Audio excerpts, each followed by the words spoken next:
Hola Meeting Placeros, ¿qué tal? Bienvenidos otra vez a uno de los editoriales de Meeting Place. En este caso, pues es el editorial del mes de diciembre.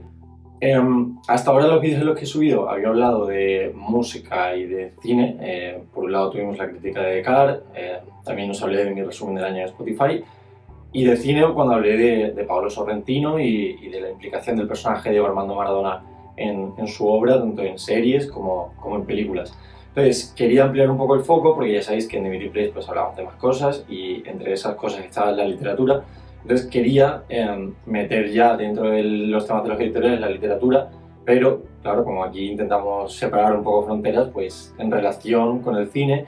Así que os traigo precisamente un vídeo sobre uno de mis libros favoritos, de mis relatos favoritos, porque es un relato dentro de un libro de relatos. Es La historia de tu vida, un cuento del escritor Ted Chiang, que Denis Villeneuve adaptó en una película muy conocida, que es La llegada, Arrival.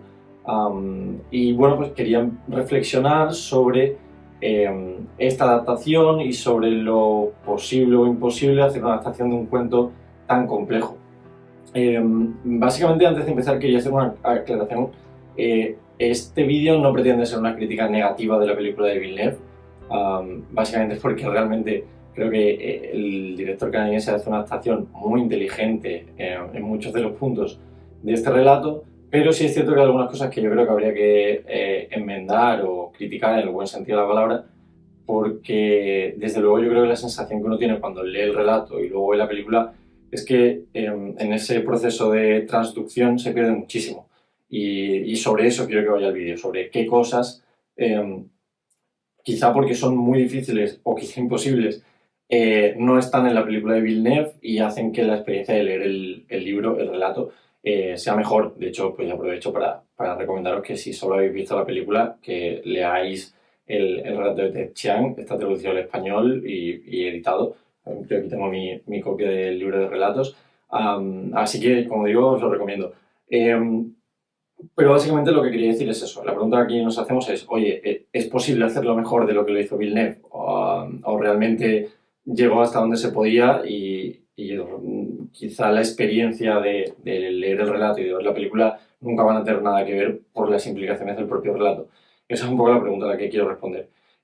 Antes de meterme en faena, sí que quería deciros cuál fue mi orden de acceso, pues también para que veáis un poco cuál ha sido mi relación con la historia. Yo primero vi la película, la vi cuando salió en cines, creo que es una película del año 2016, lo que no recuerdo ahora si en España se estrenó todavía en 2016 o ya en 2017, porque ya sabéis que aquí llega todo un poquito más tarde respecto a Estados Unidos por el tema de la temporada de premios, pero yo, como digo, vi la película en su día y luego mucho tiempo después alguien me dijo que esa película estaba basada en un relato. Me llamó la atención porque realmente, si habéis visto la película y si estáis viendo el vídeo, es bastante probable que sí y que os haya llamado la atención. Es realmente un tema muy interesante el que trata la película, pero a la vez muy complejo. Entonces me entró curiosidad, compré el libro y cuando leí el relato, y aquí ya esto es opinión, pero lo tengo que decir, creo que para mí la historia de tu vida, este relato, es mi obra literaria favorita del siglo XXI. Quiero decir, a ver, no digo que sea la mejor, digo que de todos esos libros que para mí son especiales, de mi top 10 o top 20, el único que yo incluiría del siglo XXI creo que es este relato de Ted Chiang, la historia de tu vida, porque quizá los temas que toca tienen una resonancia muy especial para mí o quizá tienen un interés que justo cuadra con mi sensibilidad, no lo sé. El caso es que ya os digo que me encanta y os recomiendo que lo leáis.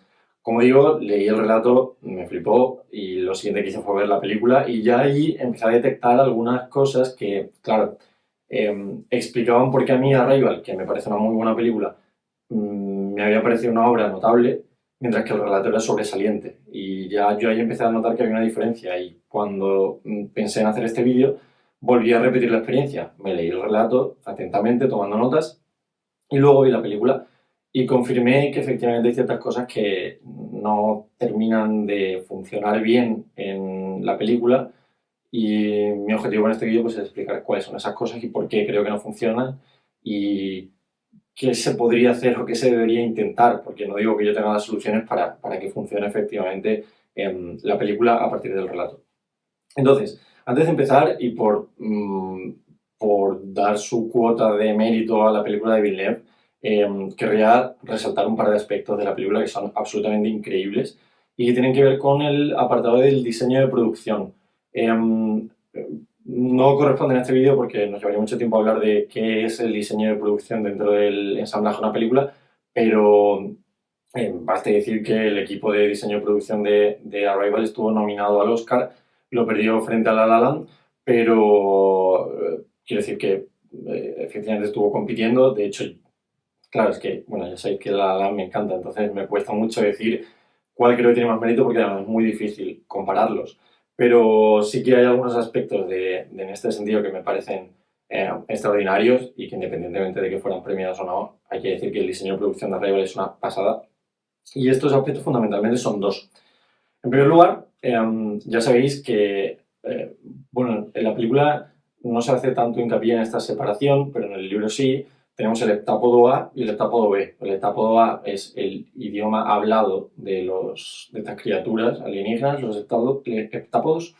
Y luego tenemos el heptápodo B, que son esos semagramas, esa escritura de los heptápodos, que en el libro se conceptualiza así, heptápodo A, heptápodo B. Entonces, respecto al heptápodo A, es decir, el sonido, realmente creo que merece mucho la pena alabar al equipo de sonido de la película de Arrival, porque la verdad es que lo que hacen es una pasada con lo que es ese idioma hablado de los heptápodos, sobre todo porque en el libro hay que decir que la descripción es un poco ambigua y poco concreta. Os leo lo que escribe Ted Chiang. Una vez que suena la grabadora, esa primera grabadora que tiene la primera muestra de idioma hablado de los heptápodos que escucha Luis, dice algo así como: la grabación sonaba vagamente como un perro mojado que se sacudiese el agua del pelo. Claro, es una descripción realmente, es una metáfora curiosa, pero realmente para el equipo de sonido me imagino que supondría un reto importante. Oye, ¿cómo vamos a conseguir que una descripción como esta de un perro mojado acabe siendo un sonido que genere intriga y curiosidad e incluso un poco de miedo al espectador? Y he de decir que el resultado es espectacular. ¿Podría traducirme esto?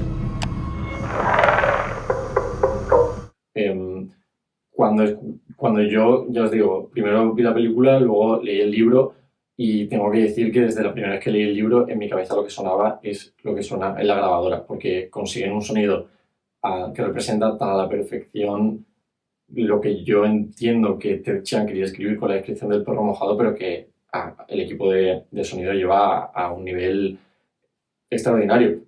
Y de hecho, yo esto ya lo pensaba, pero consulté y efectivamente el único Oscar que ganó Arrival fue a mejores efectos sonoros, porque el diseño de estos sonidos es una pasada. Y el segundo aspecto que quería resaltar pues es el otro idioma de los heptápodos, que es el heptápodo B, los hemagramas, que aunque en el libro creo que Ted Chiang hace una descripción muy elegante, en el sentido matemático de elegante, de sencillo pero a la vez claro, creo que es una descripción, como digo, adecuada, pero que en algunos pasajes es también algo confusa. Me he apuntado aquí una de las comparaciones que hace Luis, que dice: si no estaban intentando descifrarla, la escritura parecía una sucesión de caprichosas mantis religiosas dibujadas en cursiva, cada una aferrada a la siguiente para formar una celosía a lo Escher, todas en posturas ligeramente diferentes. De nuevo, es una descripción un poco ambigua o abierta que el equipo de diseño de producción tuvo que resolver y lo hizo de forma absolutamente sobresaliente, ya no solo en el diseño visual de estos hemagramas, sino también en el hecho de que respetan esa idea tan importante que es que estos hemagramas son simultáneos en el tiempo. Eso lo hace muy bien el equipo de diseño de producción y yo creo que una evidencia clara de lo bien resuelto que está el tema del heptápodo B, de los hemagramas, es que incluso la editorial en su portada utiliza un recurso de la película para ilustrar el libro. Es decir, que casi que en el imaginario colectivo podríamos decir que ha quedado más lo que hizo el equipo de diseño de producción de Arrival para este idioma que la propia descripción de Chang. O sea, lo más revelador que hay es eso. Entonces, me parece muy interesante y muy digno de alabanza este trabajo. Hasta aquí lo que yo quiero destacar como extraordinario en Arrival, más allá, por supuesto, pues de que la dirige Denis Villeneuve, que para mí es uno de los mejores directores en activo y evidentemente la película pues es muy sólida, muy bien narrada y en ese sentido nada que objetar, por supuesto.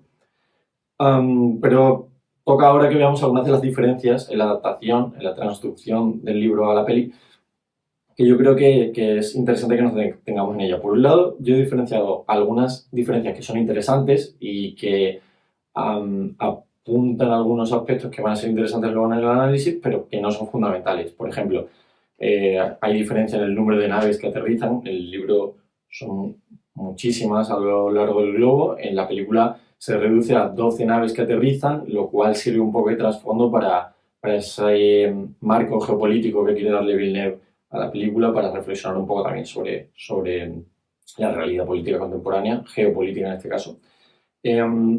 Luego también, por ejemplo, en la contratación de Luis, en el libro está esa escena en la que le muestra la grabadora y poco después ya está trabajando en el caso de los heptápodos. Y sin embargo, en la película, pues ya veis que tenemos una escena súper impactante con un helicóptero que va a recogerla a su casa, se la llevan en mitad de la noche, en fin, mucho más espectacular. Por otro lado, el aspecto de los espejos, que claro, esto es un tema importante porque en el libro lo que llega a la Tierra en realidad son una especie de espejos que además están sobre el césped en unas tiendas de campaña y esos espejos son como una especie de televisión de altísima tecnología que sirve para que Luis y todos los que forman parte del equipo entren en contacto con los heptápodos. Sin embargo, en la película lo que aterrizan son naves, y de hecho se habla de ellos como naves, es decir, tenemos que entender que los heptápodos están físicamente allí y lo que tenemos es como una especie de muro de cristal, como se nos describe, eh, que los separa. Pero realmente ya digo que en el libro no es para nada así. De hecho, lo que entendemos es que los heptápodos no están en la Tierra, que es lo que sí entendemos de la llegada de la película. Y como digo, pues evidentemente hay de nuevo una diferencia en espectacularidad entre esas tiendecitas que están puestas en el césped en las que están los espejos y esas naves tan increíbles que diseñan para la película. Otra diferencia que ya he señalado es el trasfondo geopolítico de la película. En Arrival, la llegada, se le da mucha importancia a todas estas cuestiones y ya sabéis que, bueno, pues hay una reflexión acerca de las relaciones entre Estados Unidos, China, también entra Rusia en todo esto. Nada de eso aparece en el libro, es material que trae la película para actualizar un poco la historia. Luego también, por supuesto, esa escena que hay en la película de la insurgencia de algunos miembros del ejército con la escena de la bomba, que bueno, todo, ya vais viendo que voy apuntando en una dirección, todo contribuye a hacer de la película algo mucho más espectacular de lo que es el libro. Más allá de todas estas cuestiones, sí que hay otras tres que me gustaría señalar. Por ejemplo, en el libro se utiliza el principio de Fermat, que es una teoría física, para explicar un poco cómo es la forma de cognición de los heptápodos y es muy interesante en el libro, aunque sospecho que se la limpiaron en la peli porque quizás es un poquito compleja. Aunque yo creo que en el libro está muy bien explicada. Bueno, yo ya sabéis que soy de letras, pero a mí me pareció muy elocuente la explicación que hace Chang con un principio físico de lo que él quiere contar acerca de los heptápodos. Luego en la película sí que algo que me parece que es una muy buena idea es poner nombre a la hija de Luis y utilizar la idea del palíndromo, que se lee igual por delante y por detrás. Y ya habéis visto la película, entenderéis por qué es inteligente esta decisión. Me parece que es un detalle, no aporta muchísimo a la película, pero me parece que es una idea inteligente. Y luego también, pues, la causa de la muerte de la hija. En el libro, la hija muere en un accidente en la montaña. Y sin embargo, en la película es una enfermedad rara, entendemos que quizá sea un cáncer, que yo creo que contribuye a la idea de hacer más inevitable el futuro. No quiero utilizar la palabra destino, pero ya me entendéis. Lo que Luis tiene que aceptar de su futuro, yo creo que se hace más inevitable cuando no es algo accidental, sino que es algo biológico, una enfermedad que sabe que su hija no va a poder superar. Más allá de esto, a mí me parece que es interesante que veamos que muchas de estas diferencias apuntan en una misma dirección que ya he esbozado. y es el hecho de que la película tiende al blockbuster, es decir, a una película de acción, de ciencia ficción con su cuota de explosiones y guerra y demás, que por un lado, quiero decir, es comprensible en el sentido de que evidentemente aquí hay que ser pragmáticos. Denis Villeneuve es un director de altísimo caché y para que él pueda hacer la película que él quiere hacer es necesaria una inversión muy grande. Y para hacer esa inversión necesitas luego recuperarlo en la sala. Entonces, ¿cómo llevas a la gente a ver una película tan compleja? Pues evidentemente limando un poco esos aspectos que son un poco más complicados de entender e introduciendo subtramas y historias en la película que contribuyen a hacerla un poquito más espectacular, un poco más, pues sí, de intriga, pues como puede ser todo el tema de las cuestiones geopolíticas de la película, o por supuesto, pues esa insurgencia de los soldados que acaba con una explosión de una bomba, que es muy espectacular, pero que no está en el libro, que es una historia mucho más íntima. Pero como digo, supongo que aquí detrás lo que hay es una cuestión puramente pragmática, hay que recuperar el dinero que se invierte para hacer esta película, pues hay que pagar ciertos peajes que yo creo que son estos. Hasta aquí, como digo, diferencias que sí son interesantes, nos hablan un poco de la película, pero que yo creo que no terminan de explicar el por qué funciona mejor el libro que la película. Ahí, en este sentido, y ya pasamos a la siguiente parte del vídeo, sí que querría resaltar algunas diferencias que a mí me parecen mucho más relevantes. La primera tiene que ver con la morfología de los heptápodos. En la película no aparece nada de lo que se describe en el libro que leo a continuación. 7 ojos sin párpado formaban un anillo en la parte superior del cuerpo del heptápodo. En la película, los heptápodos no tienen ojos, o si los tienen, desde luego no se muestran. Y yo creo que aquí es interesante que pensemos en la implicación que tiene esta descripción que hace Chiang, que no es gratuita ni arbitraria en el libro, para entender luego todo lo que tiene que ver con el desarrollo del tema del lenguaje. Yo creo, y aquí igual interpreto, ya os he dicho, soy de letras, yo no soy biólogo, no soy físico, pero creo que cuando Chiang habla de esa especie de aureola de ojos, creo que realmente lo que se está refiriendo es a que precisamente por su morfología el heptápodo deja de percibir el principio de causa y efecto, porque para él todo es simultáneo. Y yo creo que ahí Chiang está intentando marcar una diferencia morfológica con el ser humano, que por tener una visión mucho más centrada en un punto, percibe la realidad como causa, efecto, mientras que el heptápodo lo ve todo a la vez. Entonces yo creo que eso explica el desarrollo cognitivo del heptápodo y por qué su lenguaje es como es. Todo esto se omite en la película y a mí personalmente me parece un error, porque realmente no costaba nada a nivel de producción que el heptápodo tuviese ojos, tampoco había ni que explicarlo, porque en el libro tampoco se hace nada de explicación sobre este tema, pero yo creo que si leemos atentamente y pensamos por qué Chiang describe las cosas de una determinada manera, era importante el tema de los ojos. Y yo creo que es una diferencia que quizá yo exagero su importancia, pero que a mí me parece que lo es.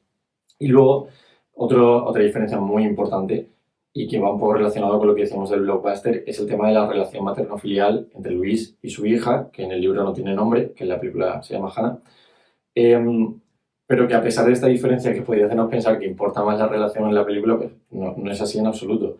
De hecho, yo creo que en el libro la relación entre Luis y su hija es el núcleo de la historia y el tema de los alienígenas es una especie de telón de fondo que nos ayuda a entender un drama mucho más humano y mucho más íntimo, que es la cuestión de si Luis debe aceptar tener a su hija a pesar de saber el terrible destino que les espera. Y eso es un drama totalmente humano, que en la película está, pero que yo creo que no se le pone suficiente acento, porque mientras que, como digo, el libro es un libro sobre cuestiones familiares con un trasfondo de alienígenas, la película a mí me parece que es una película de alienígenas con un trasfondo familiar.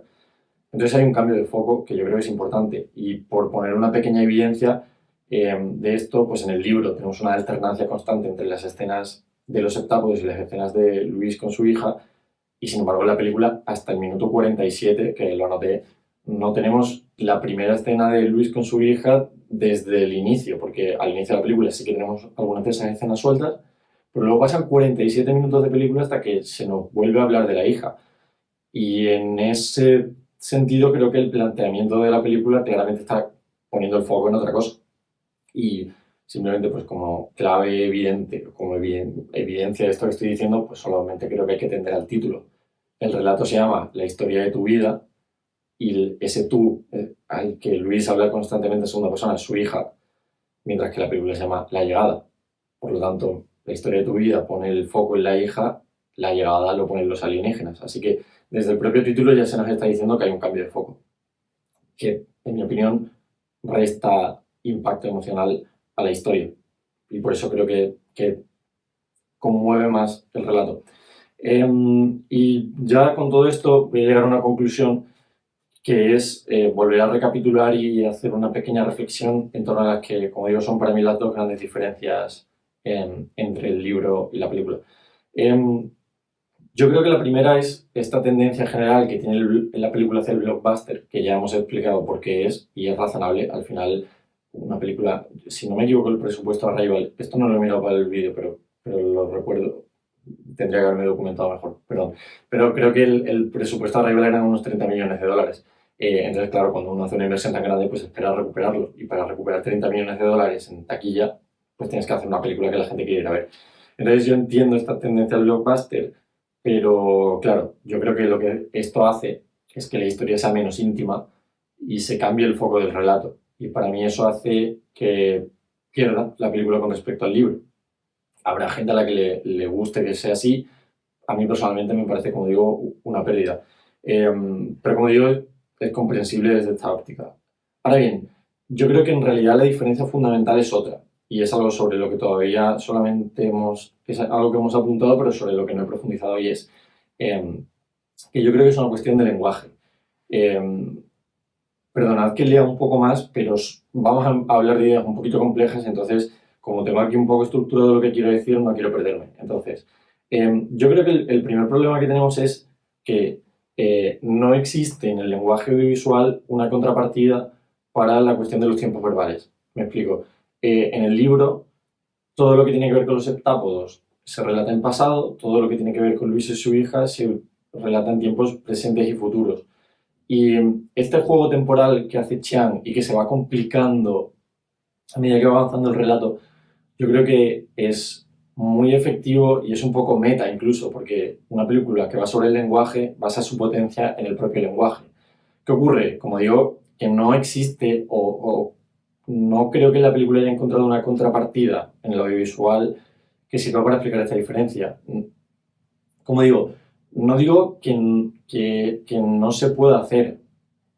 Quizás se podría hacer jugando con los formatos, jugando con el color y jugando con una serie de elementos que nos podrían ayudar a hacer esta transición entre pasado, presente, futuro, que es una de las claves del relato.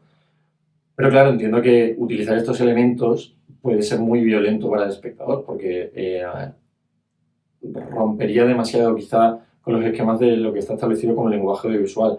Entonces, yo creo que aquí tenemos un problema de rigidez del lenguaje audiovisual con respecto al lenguaje escrito, que hace que funcione mejor como literatura este relato que como película. Luego, por otro lado, tenemos otro problema de lenguaje evidente que tiene el audiovisual, y es que, mientras que en el libro todo se relata en primera persona, en la película, claro, no hay ningún recurso realmente efectivo para hablar en primera persona en cine, salvo la voz en off, que puede llegar a resultar muy molesta y de la que se recomienda no abusar. Entonces, ¿qué ocurre? Que en el relato escrito se hace mucho hincapié en la cuestión de la percepción, y el tiempo fundamentalmente es percibido. Entonces, tiempo y lenguaje, que dependen de la percepción, funcionan mejor en un lenguaje escrito y en primera persona que no en una película que, al coger la perspectiva de la cámara y salirse de los personajes, objetiva todo mucho, y como está más objetivado, pues funciona peor, creo yo, la reflexión acerca de la percepción. Y en conclusión, yo creo que lo que hace todo esto es que la película sea mucho más lineal que el relato, lineal en el sentido cronológico, y eso daña la reflexión sobre el tiempo que contiene el relato y que creo que en la película no se resuelve tan bien. No sé si no se resuelve tan bien porque no se puede. Quizá Villeneuve se ha roto la cabeza para intentar solucionar este problema y no ha conseguido nada mejor que esto, que es muy bueno, repito, es muy bueno, pero que no llega a ser tan potente como lo que tiene el relato, porque en el relato tiempo, percepción, lenguaje participan de la idea de simultaneidad. Y esa simultaneidad no se da nunca en la película, que es, como digo, mucho más lineal. Entonces, como conclusión final, yo lo que quería decir es, ya que la pregunta que nos planteábamos es si es una adaptación imposible de la historia de tu vida, yo no quiero dar una respuesta definitiva sobre eso, porque realmente no lo sé. Quizás sí, sea imposible, quizás no lo sea. La cuestión es que yo creo que para ser realmente fiel al relato, una película sobre la historia de tu vida tendría que incluir una reflexión sobre el propio lenguaje audiovisual, no sobre el lenguaje literario, porque ahí se pierde la película y se rompe un poco porque no es adaptable. Entonces yo creo que una adaptación del relato de la historia de tu vida, perdón, tendría que despegarse un poco más de la historia que nos está contando el libro para reflexionar también sobre el propio lenguaje audiovisual. Y yo creo que ahí quizás se podría respetar más, no la historia, pero sí el espíritu del relato de Ted Chiang. Como digo, no es una respuesta definitiva. Yo evidentemente sé poco comparado con Villeneuve. Estoy seguro de que él le ha dedicado mucho tiempo a estas cuestiones para intentar solucionarlas. Pero como digo, si me preguntáis a mí, os diría que el relato, la historia de tu vida, en su versión literaria, es muchísimo mejor que la película, porque hay cuestiones estructurales que quizá todavía no hemos resuelto o quizá no se pueden resolver. Así que nada, hasta aquí el vídeo, espero que os haya gustado, comentad lo que queráis ahí abajo y pues seguimos en contacto, ya sabéis, a través de Instagram, podéis decirme lo que queráis aquí en los comentarios o a través de Instagram para seguir creando contenido. Muchas gracias, multipliceros.